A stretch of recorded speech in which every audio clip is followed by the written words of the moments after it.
Welcome to Field of View with Nerd Street Gamers, your weekly dose of gaming news.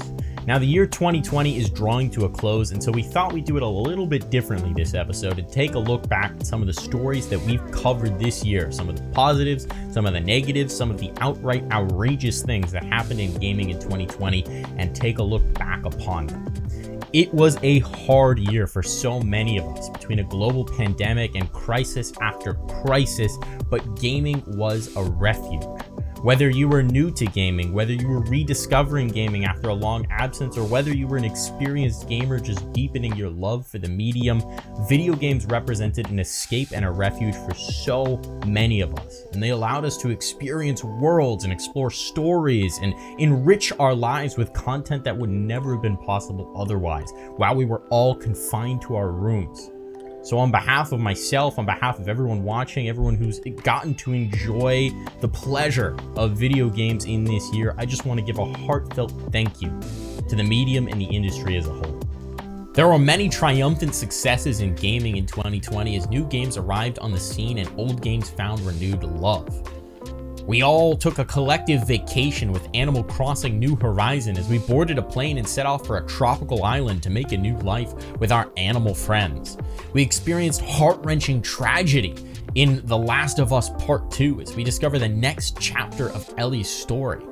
We fell in love with a zany group of jelly beans as they bumbled about obstacle courses, all in pursuit of fabled crowns in Fall Guys. We betrayed our friends to hilarious effect in Among Us as this 2-year-old mobile game found renewed life and exploded to be one of the biggest titles of 2020. And we gawked at the gorgeous artwork and riveting gameplay of Hades as we discovered the narrative as we hacked and slashed our way through the hordes of the underworld, all in pursuit of escape.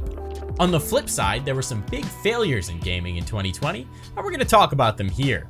Halo Infinite was revealed and subsequently rebuked as the graphics looked like they came out of the last decade, and then delayed the game into 2021. This was supposed to be Microsoft's flagship title for their new consoles, and instead we won't even see it till next year. Call of Duty Modern Warfare became the ultimate symbol of bloatware as the file size for the game crept up so large it would no longer fit on a 250GB SSD. Gonna need to trim that down as a New Year's resolution. We had the disastrous launch of Amazon Game Studios' first flagship game, Crucible, which they ultimately killed just 4 months after release after failing to find anything in terms of a player base. And we had another disastrous launch in Cyberpunk 2077 as the game crashed and burned and just about failed to run on last generation consoles and was a buggy mess on PC.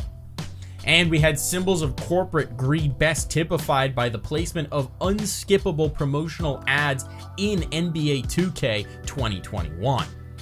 All in all, there's a lot to work on for New Year's resolutions going into next year. 2020 was a big year for nostalgia in gaming as companies continue to try and loosen the purse strings on that 20 to 30 something market. We had remakes of classic RTSs, starting with the beautifully done Command & Conquer Remastered, and then the less beautifully done Warcraft 3 Reforged.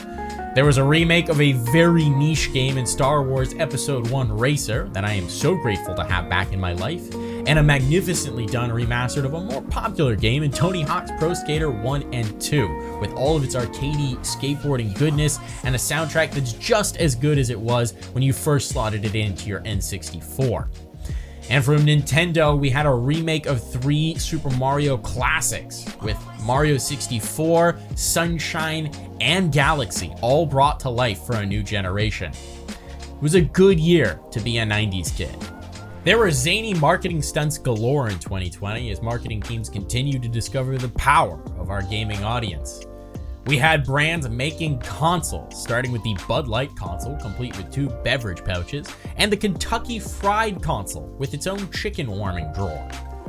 There was Doritos accidentally leaking details about the next Call of Duties in promotional chip bags, and then we had Fall Guys auctioning off skins in the game in a bidding war to raise money for special effect. They wound up raising $1 million for that charity, by the way. What will they think of next? Well, that brings us to the end of our show and our year here at Field of View with Nerd Street Gamers. On behalf of myself and everyone who makes this show, thank you for tuning in. We cannot wait to bring you more news in 2021.